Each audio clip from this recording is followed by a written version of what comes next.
So some new things have popped up in the past week, including Hangtime Station is finally being fully built. Also the maintenance bay looks pretty good. It looks almost done too. So these little supports, they were definitely for the station building. It looks pretty crazy, the fact that the station is going to be right there under the overbank.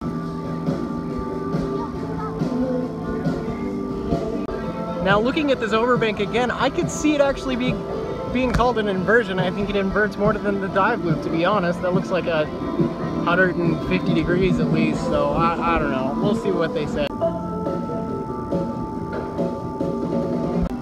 So some of the cables look like they're being used for the elevator system to get to the top of the catwalks, which is good. Good news. Man, this mess of tracks looks amazing.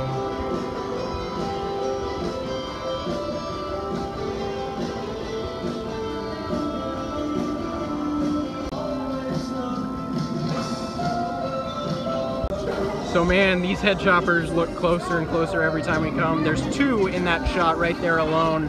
One's on the Cobra roll and one's on the drop. And then you've got another right here after the airtime hill with this support beam right here.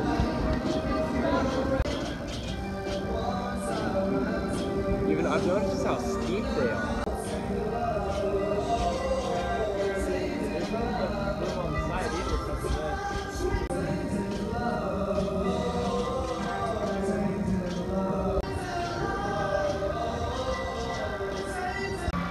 So Sky Cabin has a new entrance sign. Oh my goodness, it looks great. And here's the entrance and exit, it looks like. Man, it's gonna be nice to actually be able to go on this and look at Hangtime too.